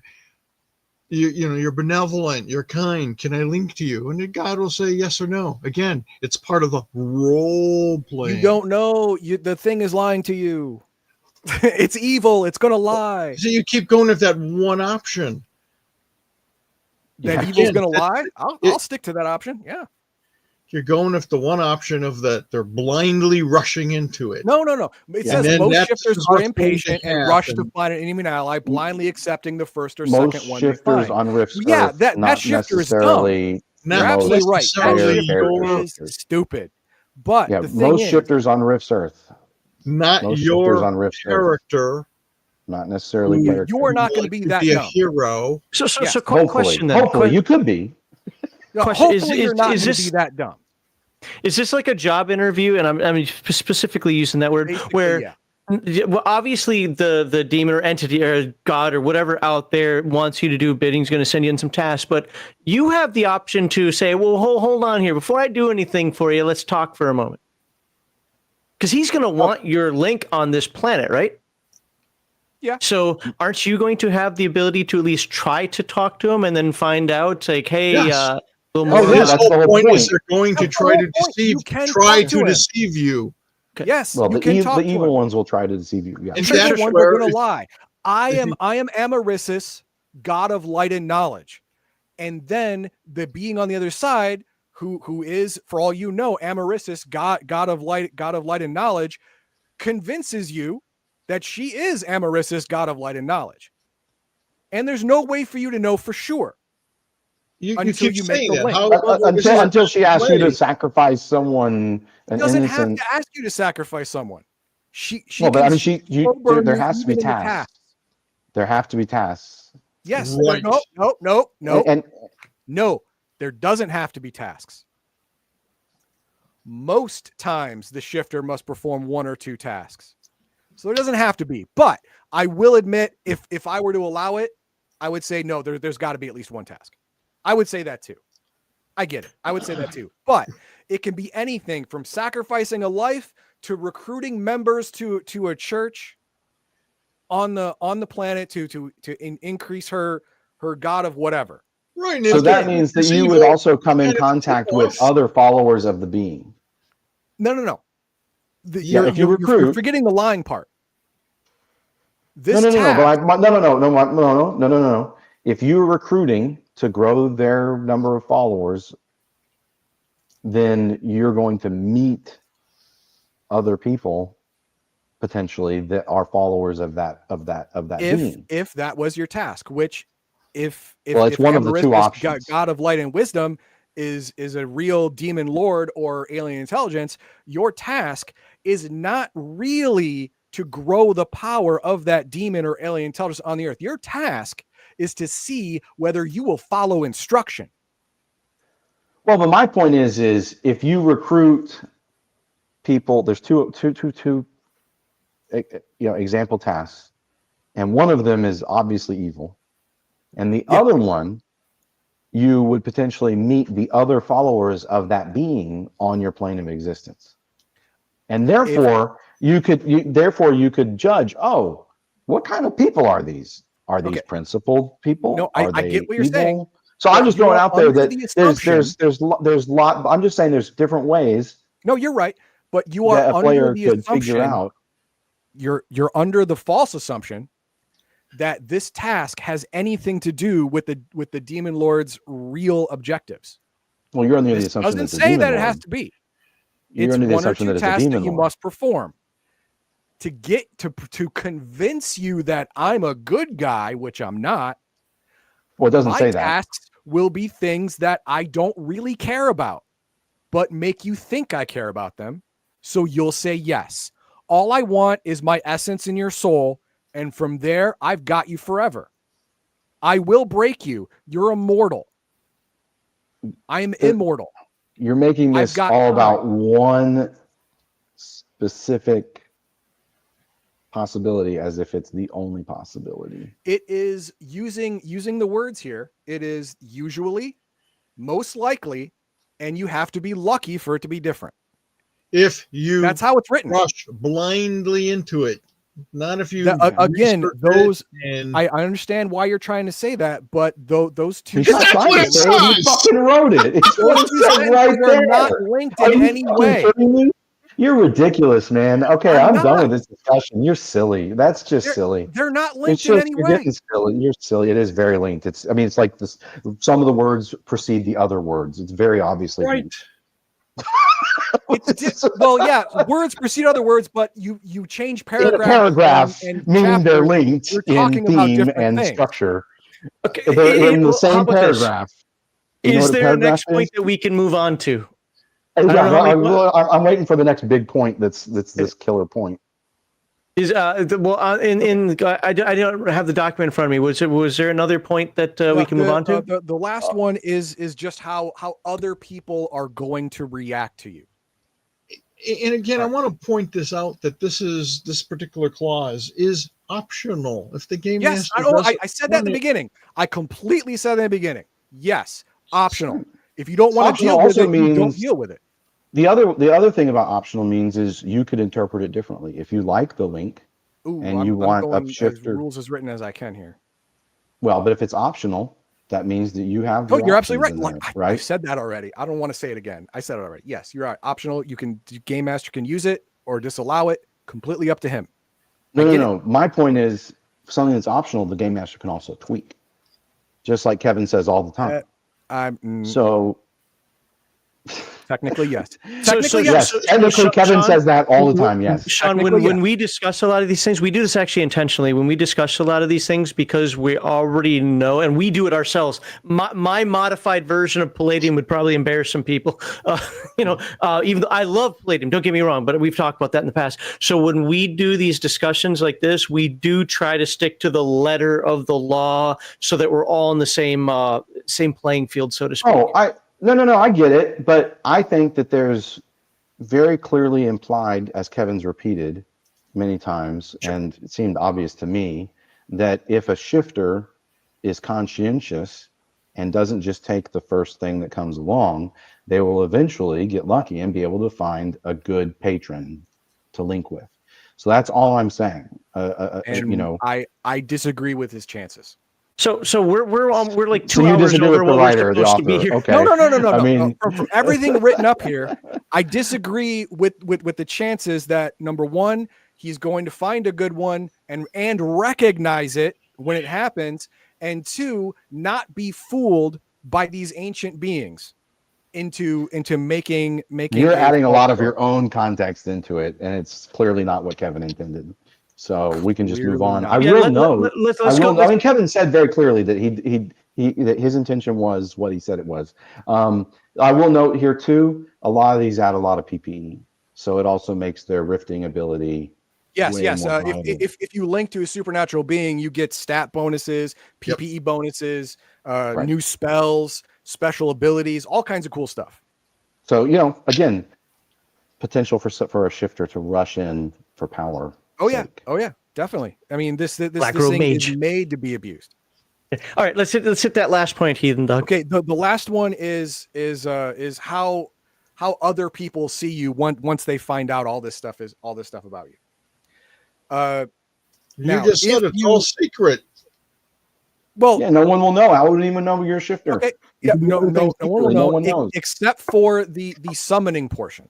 Now, if you summon demons and devils just because of the utility, they have an ability that you need for this situation, and then you dismiss them or you constrain them and kick them through a portal, whatever.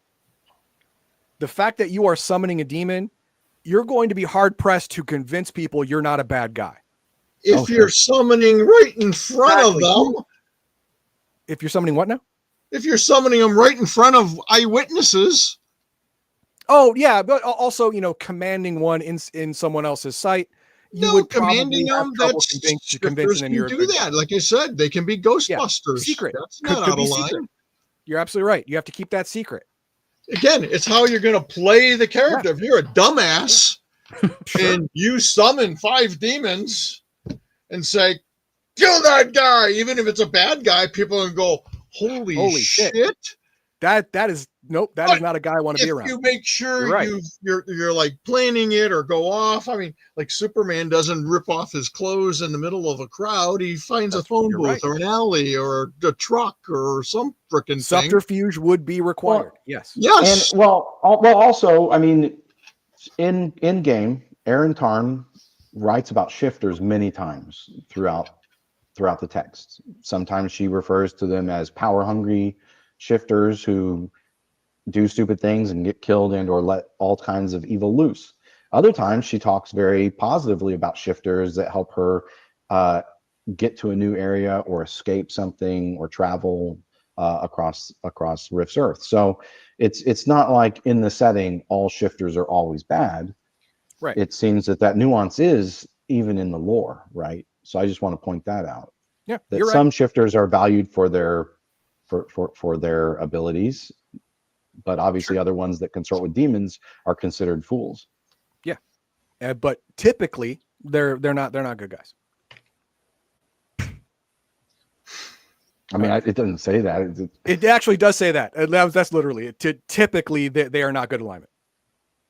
it says typically they're not It says, necessarily evil alignments either. It anarchist says or evil. yeah, it says most of they're them are selfish actually in the alignments, middle, like selfish unprincipled alignments. and Yeah. anarchist. You're right. Okay. So that perception, Heathendog, you're saying is because you're going to be running around with a couple demons on your shoulder or a big stompy one behind you or Well, no, something like that. Even if you decide to only summon spirits of light, elementals, angels, whatever, and you're a good guy in that, and people love it, and you do that. If the optional supernatural link is allowed, you are, and you can keep saying I want you are mostly not going to hook up to a good thing. The odds are low. So are we talking about the perception of shifters in the world? Yes, the perception of shifters. Well, I mean, to other people, and that would affect you and your party. How you are coloring everyone around you with a brush that is not good. In some circumstances, and if they recognize you as a shifter, again, we're talking about subterfuge would be required. Exactly. Well, no, not just necessarily. As a thief or an assassin doesn't go, "Hi, Heathendog, I'm an assassin. What do you do?" They don't. And a shifter isn't necessarily, just like a mind mage isn't going to do that. Shouldn't do that. I've seen where they did, but that's another story. But you're right. Well, in the lore, a lot of shifters are referred to in positive ways too, though. So I don't think it's an automatic. You're definitely consorting with demons.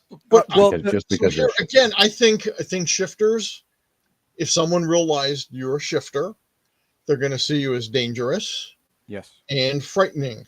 Yes. Just like someone might view a cyborg or a dragon or a juicer or a Psy crazy. They're pale and they look weird. Or Psy Stalkers or any other character. Or a skunk boy. Who, a mercenary might go, "Cool, man, a shifter. Can we hire you? Can we cut you in on this job? Because we need someone who can manipulate rifts or manipulate supernatural freaking beings." It's again, everything's a matter of perception and degree, who you're associating with, how they perceive you. So yeah, are shifters seen as potentially dangerous? Yeah. So are ley line walkers. So are mystics, especially if you're a coalition. All you guys in the coalition would sit right with you, man. They'd go, "Shifter, even if there's a hint of a shifter, kill them." Well, they consort with demons, kill them. That's not a great argument because the coalition paints all of this with the same brush. Yeah, no, but it is. What I'm saying is that yes, a ley line walker can be scary to some people. A mind melter can be scary to some people. I think to a lot of people. A cyborg can be scary to some people, and that's true. That's absolutely valid. What I'm saying is because of how the shifter is built and worded in the write-up, they are more likely to be seen in the bad light because they are typically not good and typically connect themselves to things that most good people would find at least unsavory or at most wholly evil. Necromancers have that same problem. I wouldn't play necromancer either. Necromancers are more obviously what they are. He would. As opposed to a shifter who can pretend he's just a mage. Yeah. And that's scarier. To the average person, that'd be scarier. He can put up a pretense. If you don't know, I mean, you say, "Oh, it's a mage. I like mages." Yeah. Yeah. So or the mind melter. Well, the mind melter, even more terrifying is the mind melter's ability to influence and control the minds of others. It is these powers of mental manipulation from which the name mind melter is derived. So, I mean, a lot of the characters do inspire fear. Yeah. I'll melt your mind.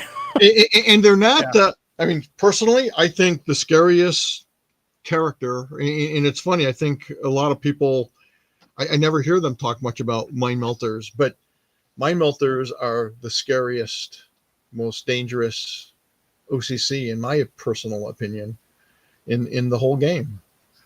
Because of what they can do. I'd be apt to agree. I actually like the fact that in the riffs, Treacherous Awakenings, like Sonic Boom and all the books, that the main villain was a mind melter. I thought that was on point. All right. So are we Hang at on, the hang on. No, I have closing one point more of point. this? I've Okay, one more okay. point to close this out. The reason why I say that the Shifter has a worse reputation and people will be afraid of them more is because mainly of their typical alignment. Not good. Now, if we look at all the other ones, like the Mystic here, But not evil. hang on, please let me do this. The alignment, any, but tends towards good. Okay, let's go up some more. What about the Leyline Walker? Was it alignment, any? Okay. And we go up some more. And we look at, that's still Leyline Walker. Leyline Walker is huge. It's got a lot of powers. Yep. Come on. Oh, here we go. Elemental Fusionist. There is no alignment in this guy. It's not here. None. He gets no alignment. He gets no alignment. He's an Elemental Fusionist. He doesn't get alignment. He's a video game character. That's either an oversight or it's someplace else. Yeah. Here we go. Wilderness Scout. Alignment. Any. This goes on. He's the only one in the book whose alignment It says is he's typically not good. selfish. Selfish. That doesn't say he's Typically not evil. good. Doesn't say he's evil. No. And if I you didn't want say to that keep either. going with the whole evil thing, No, I didn't say that either. he I could said be typically not aberrant, good. who's got their own code. You're yeah, right. They tend, like a thief or an assassin. So they're going to be. you Which, can you know, understand specifically where in I'm this coming game. from. Yeah, if I knew someone was a can't- thief or an assassin, I would be very worried about them. If I knew this guy's a shifter, I'd be very worried about him. And it's By the way, the has The to. city rat says any typically unprincipled anarchist, miscreant, or aberrant. Unprincipled so it's not is as what? Is it this a is selfish city alignment? rat. It's a selfish unprincipled. alignment. Yeah, It's the selfish. same Okay. as. All right. It's All right, the same so alignment city rat- as. So, and that one actually explicitly lists two evil alignments as well. You're right. You're right. So we have Shifter and City Rat. There's a few more. I mean, if you go through, there's a lot of Okay. OCCs. Yeah, I'm sure there's others. Okay. There's a lot of OCCs. Actually, Max is looking. I'm not looking at all of them. I was looking to see if the Elemental Fusionist was just in my copy. That's all. Does it have Headhunter alignment in your is most anarchist, miscreant, diabolic, and aberrant. Who? Headhunter, Techno Warrior. Really? Oh, I didn't know Headhunter that. and what? Headhunter, Techno Warrior is mostly evil. Headhunter Techno Warrior? Yep. You're an assassin. You're a headhunter. Most are anarchist, miscreant, diabolic, and aberrant. Oh, weird. I thought the Headhunter, or maybe I'm mistaken. I thought that was just the Half-Borg. No, that's Anyway, the so Headhunter, we're Techno not- we're Warrior on not, page 77. Delaying this. Oh, We've been doing this for variant, 4 hours, variant. so Okay. Actually, we- Headhunter Techno Warrior says alignment any. I just quoted the page to you. Okay. But I'm looking at when you started it, Page 77, Headhunter, Techno Warrior. Page 77. oh, there you go. Yeah.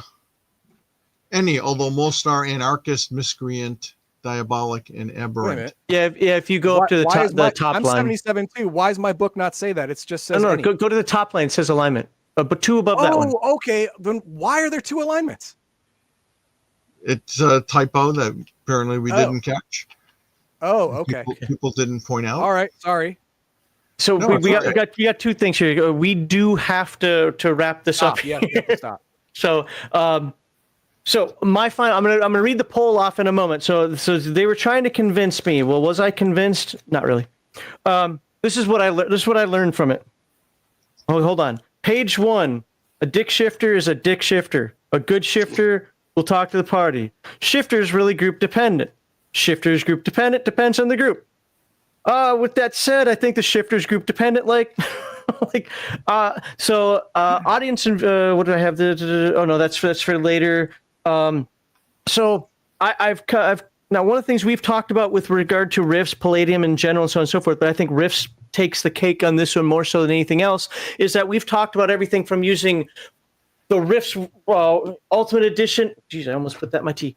Rifts Ultimate Edition and one source book. or World Book. Sorry. We've talked about limiting classes, like you just want a military party, so you're gonna be Borgs, Juicers, Crazies, and so forth. We've talked about having magic parties, coalition parties, Federation of Magic, yada yada yada. I think this falls into the same thing.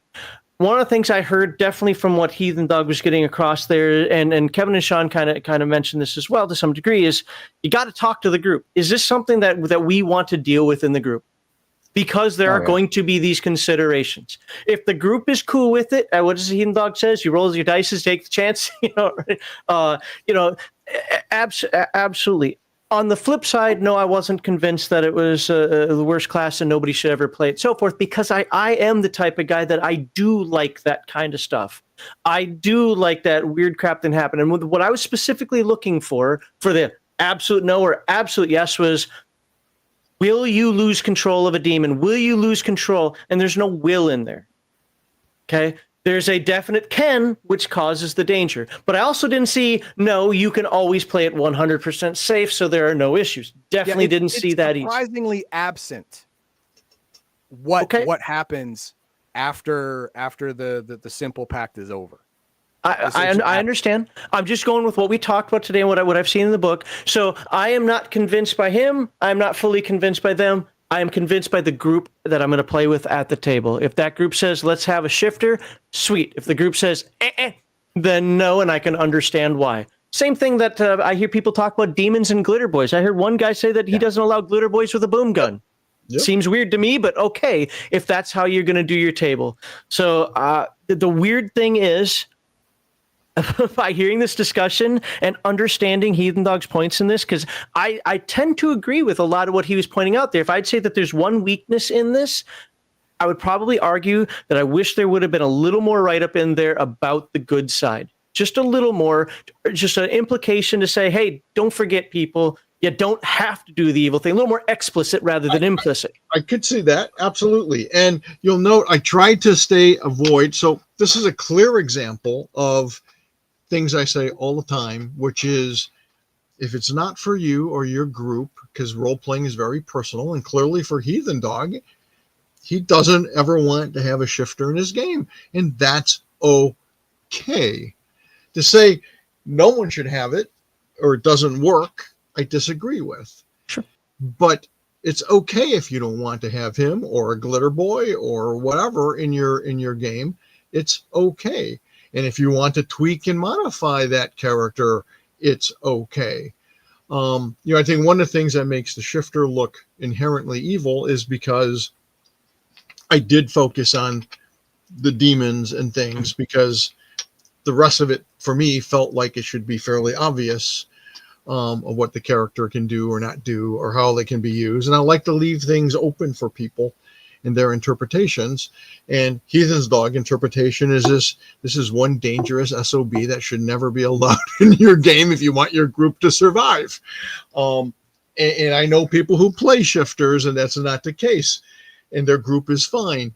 But that's his view and that's his concern, and that's okay. Well, we have a poll that I ran on. I don't know if I can put it on the screen. I don't think I can. I'm going to end it now. So if you haven't voted, I'm going to give you guys we'll say 30 seconds, because I don't know what the delay is here with YouTube and you guys talking. So I'll wait 30 seconds. Haven't voted in the poll, vote now. Ultimately, I think this was a very good discussion. I've had a lot of background conversation with people while this was going on. No, I think this was a really good discussion no matter what, because now the video is going to be out there for you.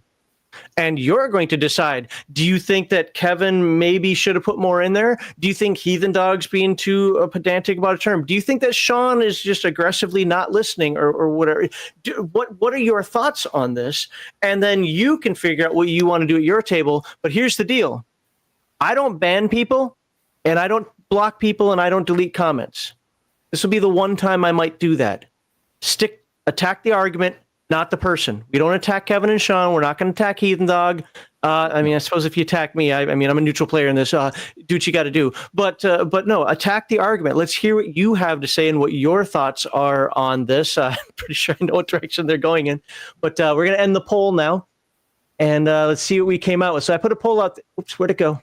Oh, I just lost it. There we go. It says, who's winning this debate? We had Kevin and Sean, the audience, no one, or Heathendog? Kevin and Sean won with 63%. The audience won with 21, or second place with 21%. No one won with 12%. And Heathendog, hey, you got at least one vote, dude, maybe two, with 3%. Great.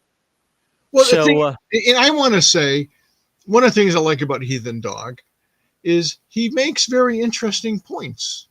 I don't necessarily agree with them, and that's okay. Again, role playing is very personal. And, for him, everything he said is completely valid. And, we just don't agree. So, and it's.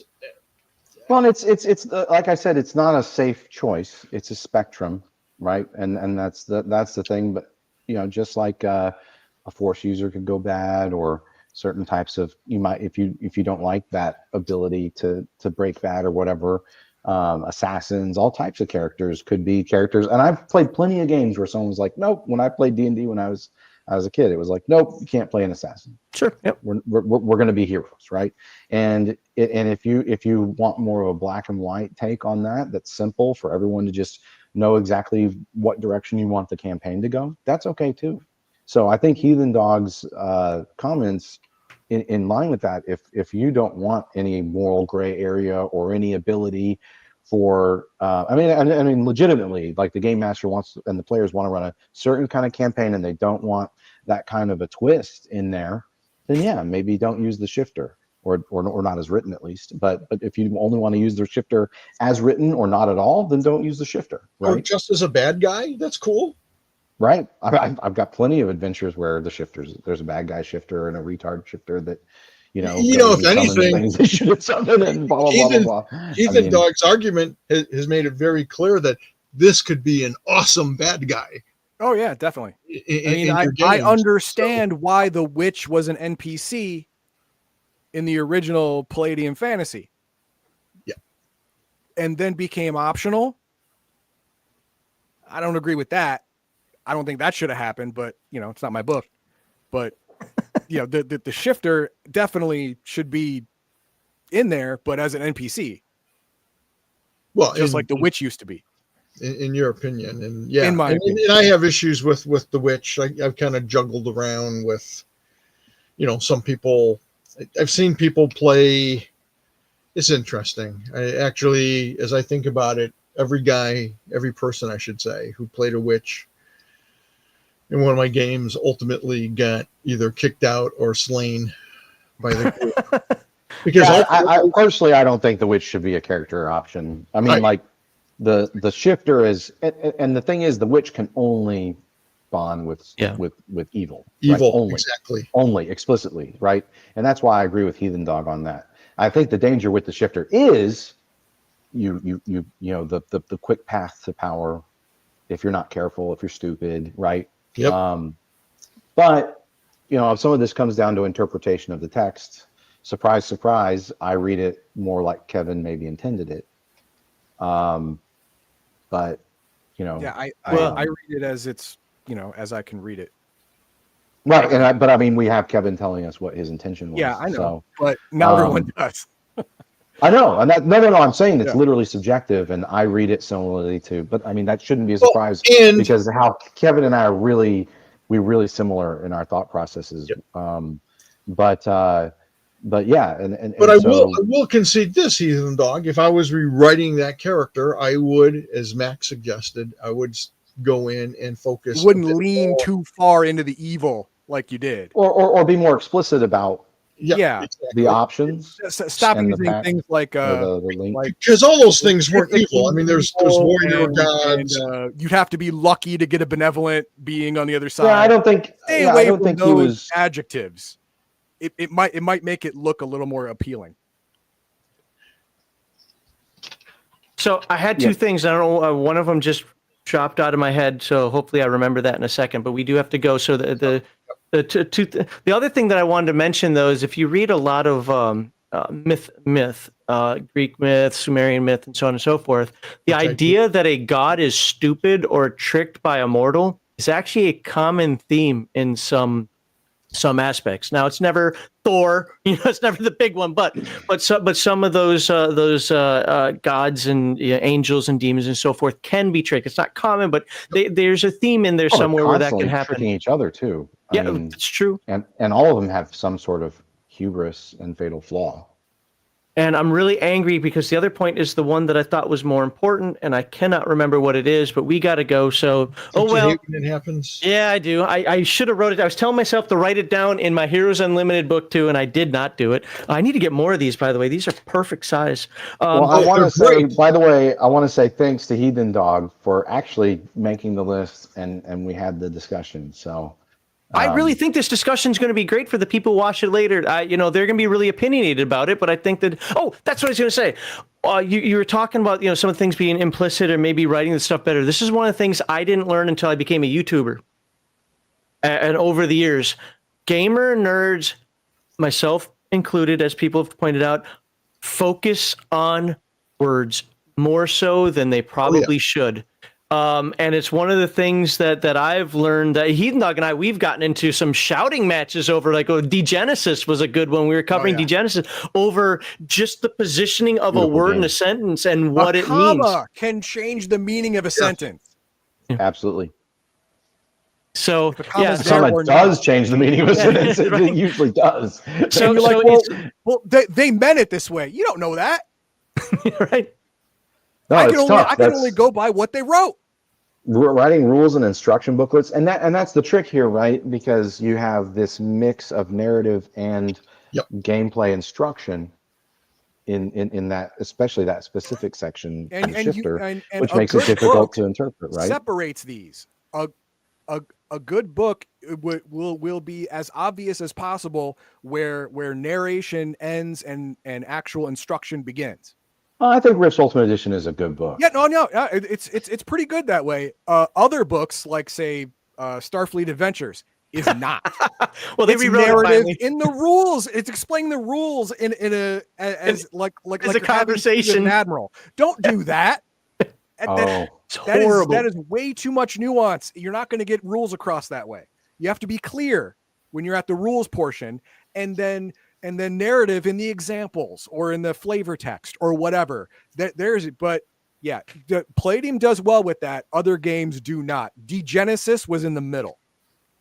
We only had that one sticking point, but yeah.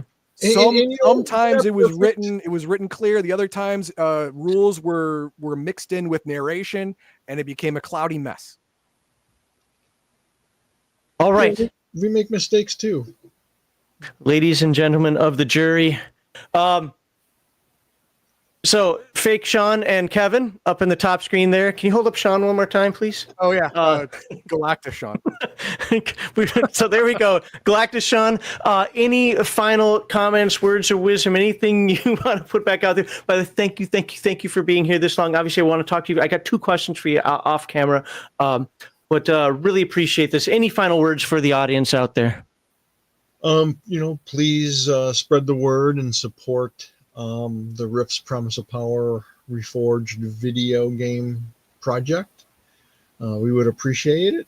And, thank you for all of your support always, and this is what I love about role-playing, because we can have, if you think about it, it was a dumb discussion about a fictional thing, but we had a lot of fun. We got heated emotions. It was, it's part of our lives. That's what makes role-playing just amazing. So it can be a lot of different things for different people, right? Yep. I'm going to put this on the screen because I can't do the other one. There was a Rumble rant that came in that was $20, so I have to read it. And it was basically the same thing. Heathendog, show us. So this one says a little differently. It says, Heathendog, show us on the doll where the shifter touched you. That comment came up a few times, and since one of them was a super chat or a $20 Rumble rant, I had to read it. Thank you, Law Dog, for the $20. There, it's been read. And now we're going to, Sean, any final comments, words of wisdom for the folks out there? Well, I just hope that anybody who watches this debate knows that we're all having the debate because we love riffs. Yes. And we love the stories. And I know I keep saying stories, but the narrative, the adventures we get to go on, that we get to create together. And that's and we love you guys, and we really appreciate all of your support. We really do, and that's why we're bringing back Promise of Power. And so it's something really big and new for us that could be really awesome if we can get funded. So again, I know we always say like, oh, share it with your friends and stuff, but really this time it's like really critical. Because, well, you said it's either on or off. Either we get it or we don't. Yes. Either we get it or we don't. And the other thing about it is a video game, right? So with like Turtles or other books, a lot of times we make sure that we have it's about getting that book to print, right? And that's a really different animal than covering the development costs of the whole development team to take this, highly reviewed game from 2005 that almost no one has played and bring it back in awesome fashion. So again, and this is a time you might think, oh well, yeah, I share it with people, but this is a video game. Again, just about anybody could be interested in playing this. I have all kinds of friends that are going nuts that this is happening, right? They followed me, they see, oh, they're like, oh, he's doing role-playing games, cool. Now that it's a video game, they're like, I'm in, I'm with you, buddy. So that's pretty cool. Like just about anybody, any of my friends that I talk to are like, oh, cool, a video game, cool. I want to check it out. So please do help us share it far and wide. We're really excited about this. And lastly, we can get your support. That would be great. And just remember too that we're leveraging a whole nother great team at TransPerfect Gaming, and we're still going to be able to keep pushing forward with all the stuff for Palladium. So I hope I don't want anybody to feel like this is like some huge diversion that's gonna divert Palladium from doing cool books and the core things that we like to do. So anyways. Yeah. Quite the contrary, and if anything, we hope it'll help broaden the presence of Palladium. Yeah, the visibility of Palladium and Rifts, and help us do the movies next in the future. This is that kind of momentum. Yeah. It's very real. Oh man, the last real. D&D movie wasn't that good. That's true. Hollywood's talk about good, man. Maybe they're shifters, Heathendog, because talk about it's a total roll the dice, man. You have no idea what you're going to get. It's I thought I was going to get a cool dragon. I just got a fat dragon. So I have to do this on camera, otherwise, nobody's going to believe it. Are you guys going to come back? Yeah, we love you guys. Oh, thank God. No, we love the show. But you heard it, and I'm keeping this clip somewhere. We love role playing and discussing role playing. Absolutely. That's why I'm built for debate. It's nothing personal to me. Yeah. Excellent. Well, thank you, everybody. Kevin, Sean, please, if you got a couple, I know we're way over time, but I just need to close this out here. I got 2 questions for both of you, and then that's it. But Heathendog, do you have any final words of wisdom? I do not. Okay, then I'm going to end the stream. Thank you, everybody, for watching. Really appreciate the people who didn't get to super chat but donated to Wounded Warrior Project. I learned something, but hey, it's a good charity to donate to. Thank you very much for those. If I didn't ask your question, so on and so forth, you can use the contact form on the Palladium page or put it on our Discord. Kevin and Sean will be back. We'll try to get to them. I think the next time we're going to talk about how to run 26 people, but I'm not 100% sure, but I think that's going to be what we talk about next time, but we'll figure that out. In the meantime, all, Kevin. That's okay. Well, we'll get something for you too. How to run Savage Rifts. There we go. We'll add that in there. But with that, had a great time, and I hope to see everybody next week when we talk about AD&D 2nd edition, and I cover a Rifter. Oh, nice.